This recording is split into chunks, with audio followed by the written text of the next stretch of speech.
All right, everybody, we made it. After one of the most bizarre and wildest off seasons that 2020 has given us, we've made it back to some SEC football. That's right, SEC football kicks back off this weekend, this Saturday.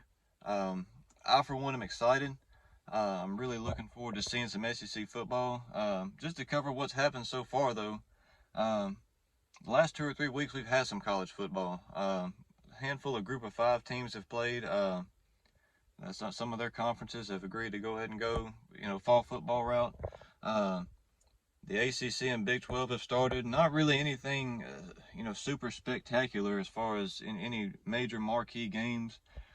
We did have Miami and Louisville last night, which turned out to be a pretty convincing win for Miami. That was a pretty fun game to watch for a little while.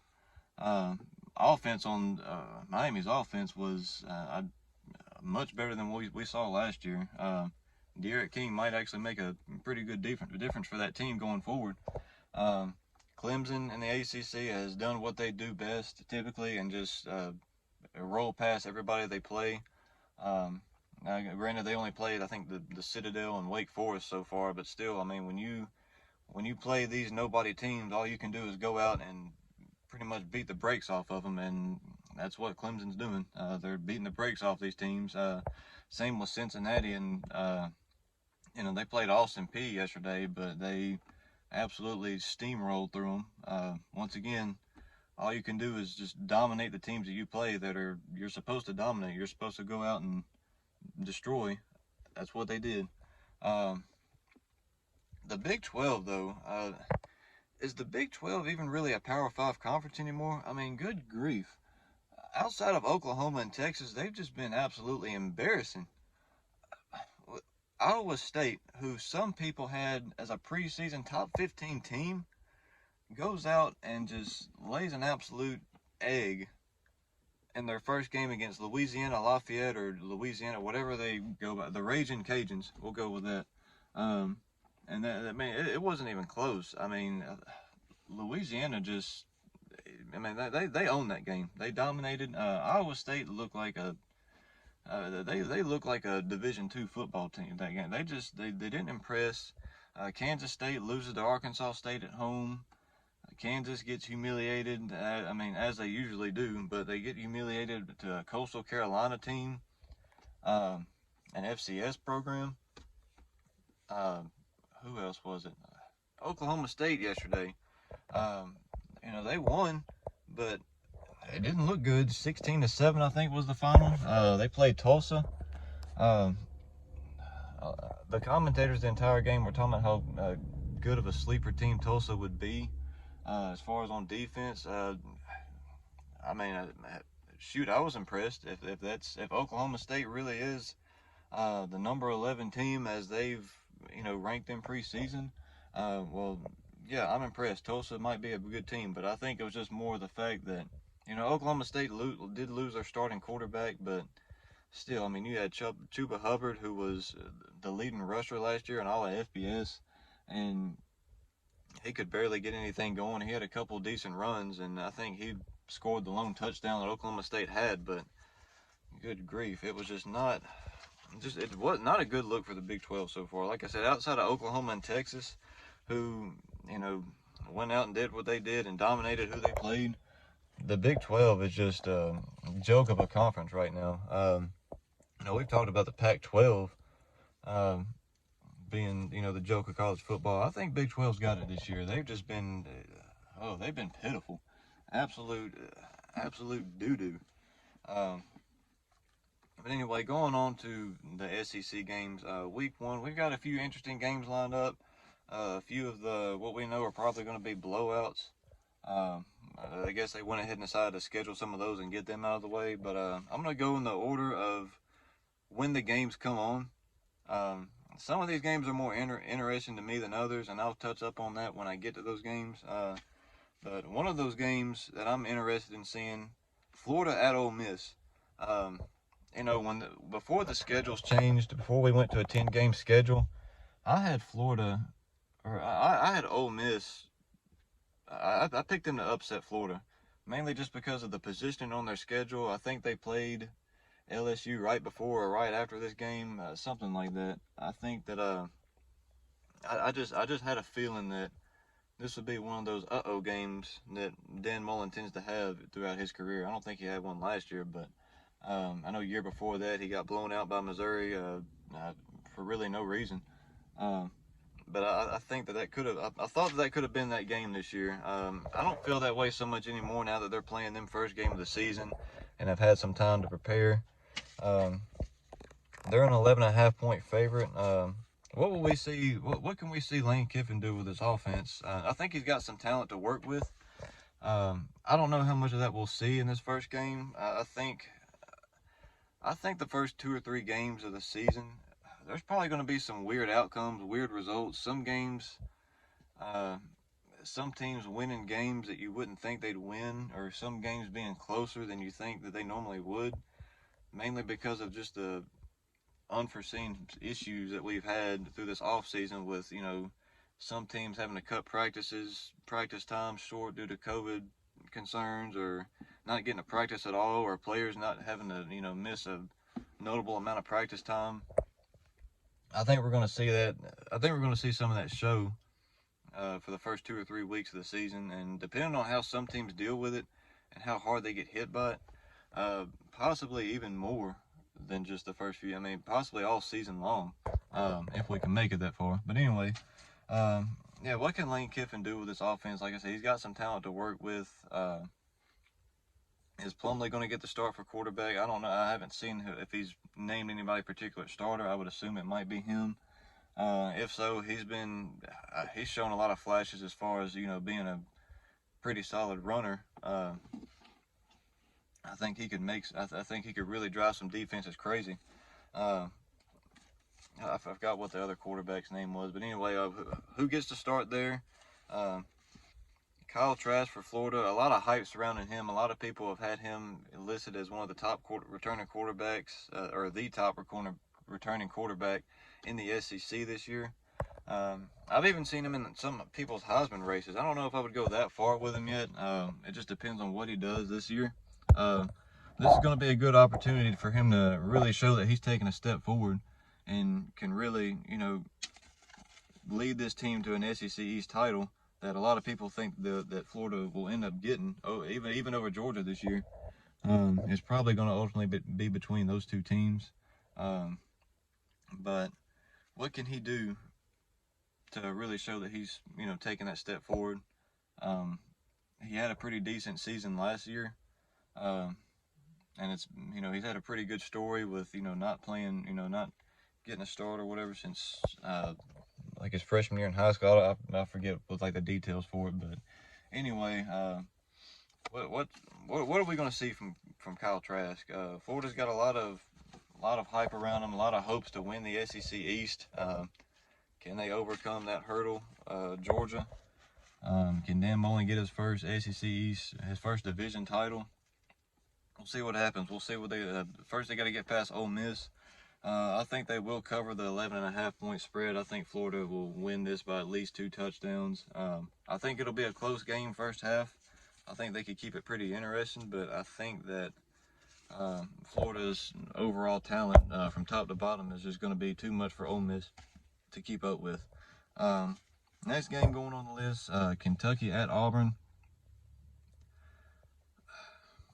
Can Kentucky get a big win early? No, they probably won't. I'm sorry. Auburn's going to win this game. Now, I'll give Kentucky some credit. I don't think this is going to be a blowout, particularly because Kentucky has had a pretty solid defense the last couple of years. Say what you want about them. Mark Stoops has done a pretty good job of what he's had at that team. They won, I think they went 10-3 a couple years ago. They won 10 games. Had some pretty notable wins that year. They took a step back, especially after Terry Wilson got hurt last year. He's back, by the way. Touchdown Terry, whatever they call him. I've seen some Kentucky fans legitimately say that if they beat Auburn, if they win this game at Auburn, then pencil them in for the SEC East title. Kentucky fans, look at me. You're not winning the SEC East. You're not. I'm sorry. You've got to beat Florida and Georgia. You got to get a leg up on those teams. You've got to beat Tennessee on the road, which you haven't done in 30 years or so, and you're not going to do it this year. I'm sorry, you're not. You've got to play Alabama, and you're not beating Alabama. You're just not. Kentucky's not winning the East. There's just can they get an upset in one of those games? Sure, probably. Kentucky's got enough on their squad to do so. Their defense will probably keep them in a lot of games, and will probably keep them in this game at Auburn. But I just think Auburn's going to be too much. Bo Nix in his second year is probably going to. He's probably not going to go lights out in this game, but he'll probably do enough to get them to win. Auburn's got some questions at running back after Whitlow transferred out. We'll see what they can do to replace that. I know they got a good true freshman, Tank Bigsby, that came in this year. We'll probably see him get some playing time. I think the other guy they had was like DJ Williams or something like that. He'll probably end up getting the start. He'll probably get most of the carries. Gus Malzahn tends to like to run a running back to the ground. So that may be the one that he chooses to do so with. We'll see what happens. What can Auburn do? What can Auburn do in this game to show that they're ready to take the SEC West title again? I don't think they're going to do that. But some people have them as a legit contender. I guess more so of a dark horse contender for the West. What can they do to really show that they're ready to take that step? I think they've got to beat Kentucky convincingly. I think they've got to, beat them by a pretty good margin. I just don't think that's going to happen. I think that they'll win this game probably in that 10 to 14 point range. I think they'll make just enough plays at the end to get them to win. But like I said, I just think Kentucky's defense will probably keep them in a lot of games this year, including this one. But I don't think Kentucky's going to be good. I don't think they're going to win this game. If they do win this game, then yeah, sure, maybe some people will start to take them a little more seriously, or some people may just write it off as Gus Malzahn just doing what he does best and losing stupid games that he shouldn't be losing. Depends on what view the particular individual has. But yeah, I think Auburn's going to win this game pretty, not really comfortably, but enough to. I think that they might potentially cover that 10.5 point spread. Next on the list, Mississippi State at LSU. This game has gotten more interesting as these last few weeks have passed by, mainly because of LSU's opt-outs. Jamari Chase decided to opt out and move on. That's probably the biggest opt-out that they've had. They've had a few guys on defense opt out. I think they had an offensive lineman opt out. I don't remember specific names. I just know Jamari Chase was probably their biggest opt-out. And in a year where they got a new quarterback taking over in Miles Brennan, who I've seen some LSU fans talk about how good he is.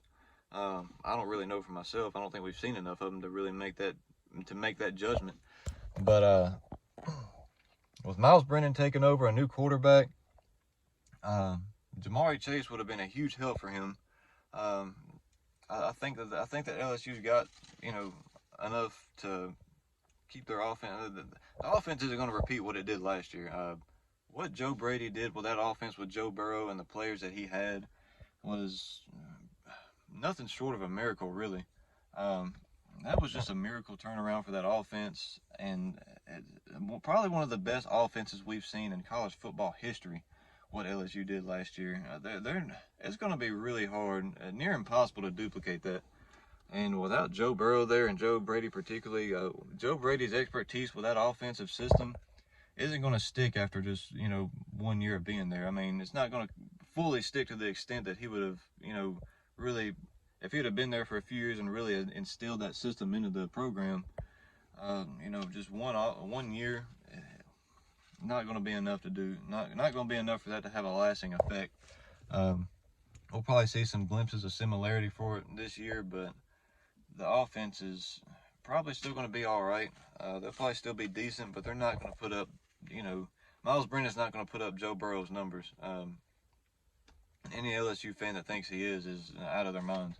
But that's what's made this game more interesting to me is, seeing what LSU can do offensively without Joe Burrow and the amount of opt-outs that they've had. Uh, and Mississippi State, Mike Leach gets his debut as an SEC coach. Um, how well can his air raid style offense, or his Mike Leach, high-powered offense, how well can it do in the SEC? He's got a pretty stiff test going up against LSU first game. It's on the road, which I don't know. I really don't know how much of a difference home and road games are going to make this year, considering that a lot of these teams, a lot of these places have limited crowd attendance. I don't know if LSU being at home is really going to make a huge difference.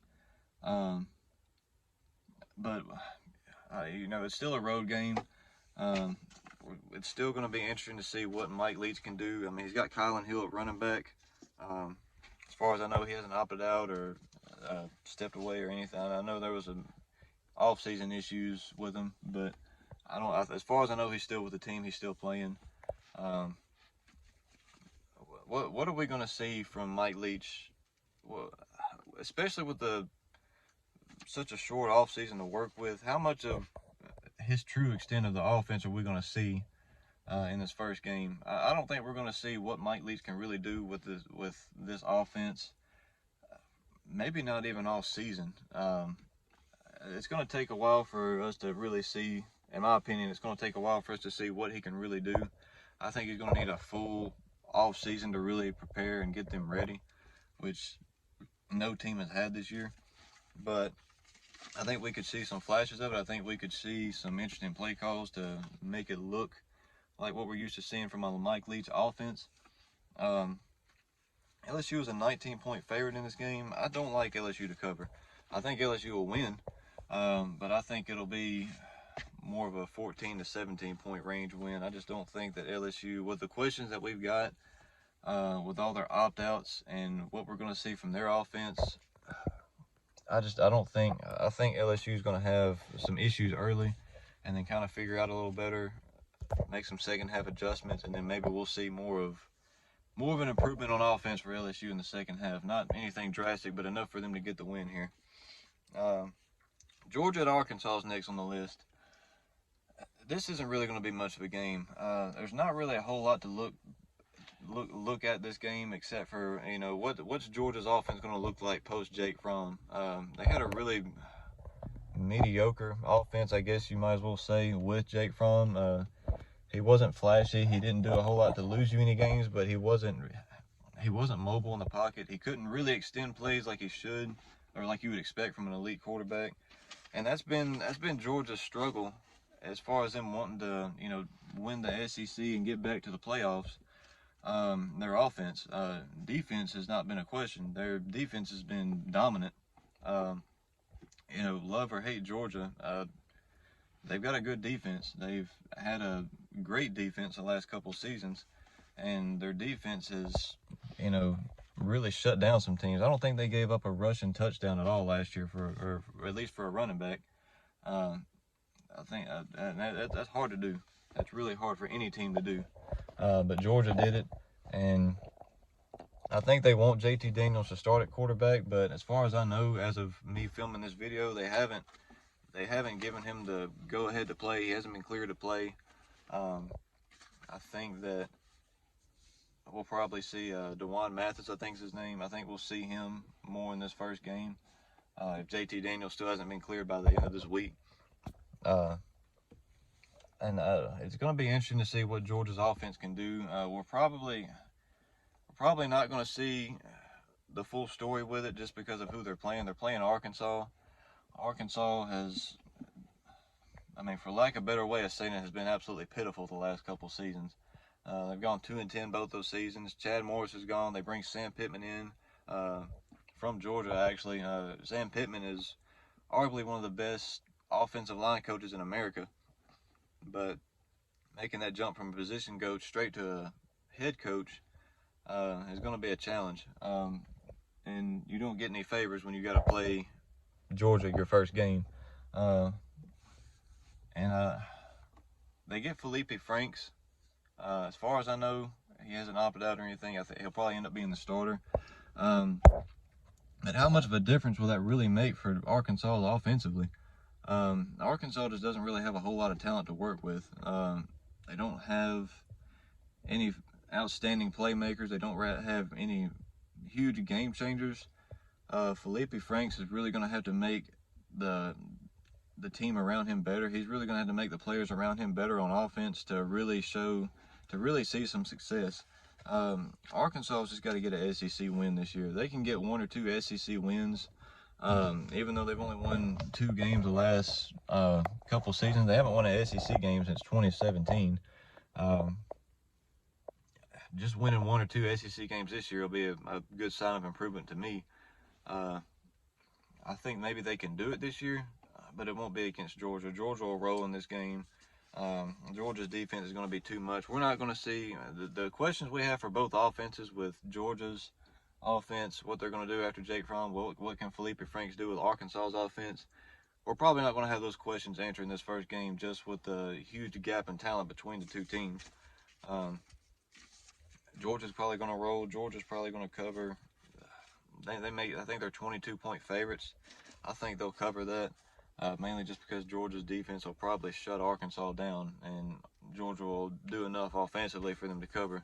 Georgia will probably win this game by 24 to 30 points. It wouldn't surprise me. It'd shock me if it's any closer than that, or if it's like a 1 or 2 score game going into the fourth quarter. I'd be surprised.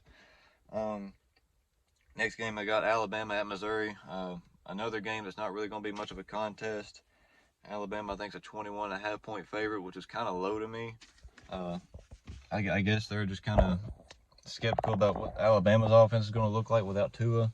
Mac Jones is probably going to get the start. He wasn't anything, super spectacular, but he was efficient at least. I think Mac Jones will probably get the start. We'll probably see what's his name, Bryce Young, I think is who Alabama brought in. We'll probably, depending on how this game goes, we'll probably see both of them. We'll probably see both quarterbacks play, especially if Alabama can get to an early, 3 or 4 score lead. We'll probably see Bryce Young at some point later in the game, probably the second half. I know a lot of people are excited to see him. He was highly rated coming out of high school. I think he'll be fun to watch. As far as Missouri goes, Eli Drinkwitz's first game is a lot of these first-year head coaches in the SEC are really getting slapped in the face with the scheduling. Let's see, Sam Pittman's got to play Georgia. Eli here's got to play Alabama. Lane Kiffin's got to play Florida. Mike Leach has to play LSU. Like, arguably the top 4 teams in the SEC, these first-year head coaches had to go up against, and that's welcome to the SEC, I guess. But yeah, Missouri just doesn't have a whole lot of talent coming back. They had a disappointing season last year when they brought in Kelly Bryant from Clemson. They thought that they were really going to take a huge step with him, possibly win 10 or 11 games. They ended up going like 5-7 or 6-6, something like that. It was really disappointing for Missouri. Kelly Bryant struggled with some injuries throughout the year. I think they had a few other key injuries. I don't really know what Missouri's bringing back to the table this year. I don't know what they've got to work with. If it's anything like last year, I know they haven't really recruited well, or recruited anything, great the last couple seasons. So they're the gap between them and some of the better teams in the conference, or even the teams that are starting to get better, is starting to get wider. They've got to do something, quick, fast, and in a hurry if they want to start getting back to competing for SEC East titles and whatnot that they, did a few years ago. But yeah, I think Alabama's going to roll in this game. They're easily going to cover that 21.5 or 22.5, whatever it was. They're easily going to cover that spread. They're probably going to win by at least 30. And it's probably not even going to look. It's going to get ugly in my opinion. It's probably not going to be close for very long. Next up is Vanderbilt at Texas A&M. Can Vanderbilt do anything?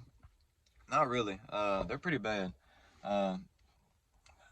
There's not anything that they can do. This is going to be another game where there's not really any contest. There's just going to be Texas A&M's going to roll, 28.5-point favorite. Absolutely, Texas A&M is probably going to cover that. It's kind of, I mean, if you're into betting and gambling on games, it's probably a, wider spreads like that are kind of risky. But I think Texas A&M would easily cover that 28.5, just because Vanderbilt is so bad. Vanderbilt doesn't have hardly anything to work with. I think there was a point in time the last month or so where they had to, they just shut down practice for like, several days just because of COVID-19 issues.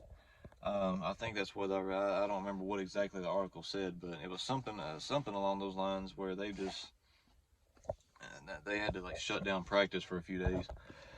Not that it would have made much of a difference though, because Vanderbilt just doesn't have a lot of talented players, or hardly any, to really compete with anybody. Vanderbilt could very easily go 0-10 this year. I wholeheartedly believe if I had to pick one team to go 0-10, it'd be Vanderbilt. They've got a tough schedule. They got Texas A&M and I think LSU out of the West. They've got to go through their regular East lineup. It's going to be a bad year for Vanderbilt. They'd be lucky to get one win this year, if we're being honest. Kellen Mond at Texas A&M, a lot of people have him in the conversation as one of the top quarterbacks in the SEC. We've gotten a lot of like back and forth with him in the past, where he'll have a really good game and then kind of step back and have a average at best game the next. Can he develop some consistency? That's going to be the biggest thing I would look for in Kellen Mond. Can he get consistent at that position? Can we get some consistent quarterback play out of him? I think Texas A&M just had their best wide receiver, or one of their best wide receivers, opt out.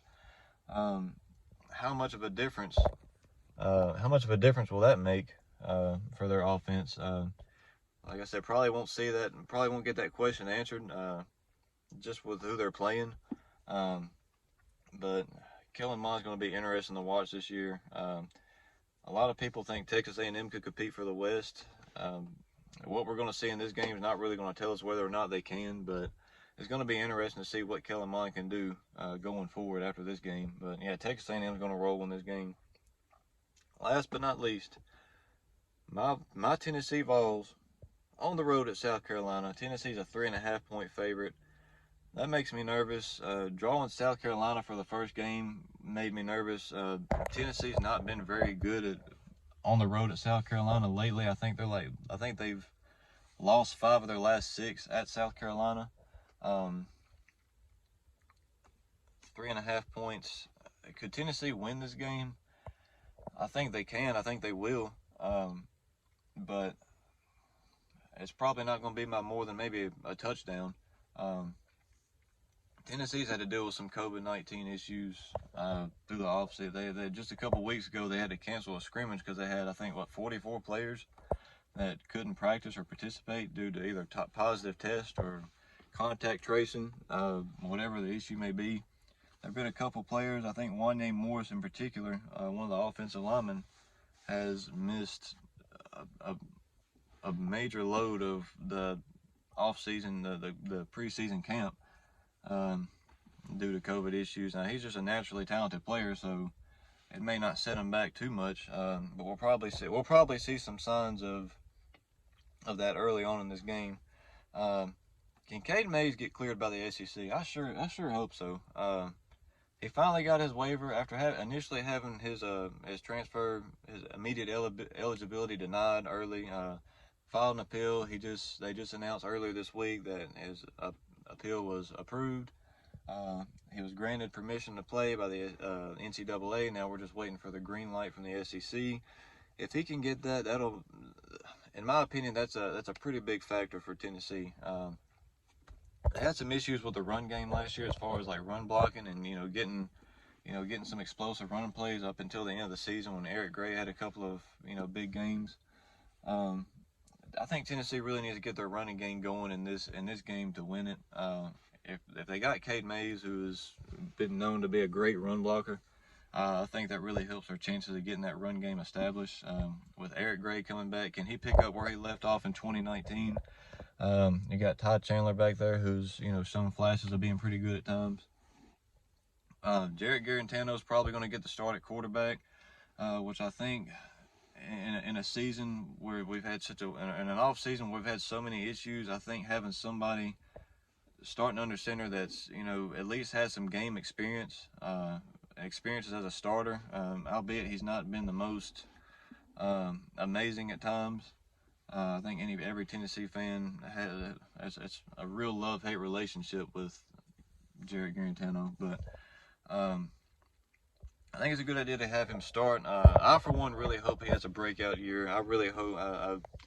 I've got respect for Guarantano. He's been through a lot. He's gotten all kinds of grief from Vol Nation, and he just keeps trucking along. He just toughs it out. He's tough. I really hope he has a good season this year. I would love to see him have a breakout year. Some fans could really care less, but I, for one, I want him to have a good year. I want JG to do great. Wide receiver, he loses Juwan Jennings and Marquez Callaway. But you get Josh Palmer back, who has shown flashes of being pretty decent. Brandon Johnson will be back. Malachi Wyman, Jalen Hyde are two young guys that I think could make a huge impact early in the receiving game. I think wide receiver group has been pretty deep, a lot deeper than some people might initially think. But I think we got some young guys that could step up and really help out there. Defense, can they pick up where they left off? They defense for Tennessee really buckled down last year toward the end of the season. They were consistently holding teams under 20 points a game, albeit they didn't really play any good competition toward the end. But when you can do that consistently, that's a sign of improvement to me, I believe. South Carolina, they give Colin Hill the start. Probably good for them. Mike Bobo, he's got some familiarity with Mike Bobo's system after playing at Colorado State with him.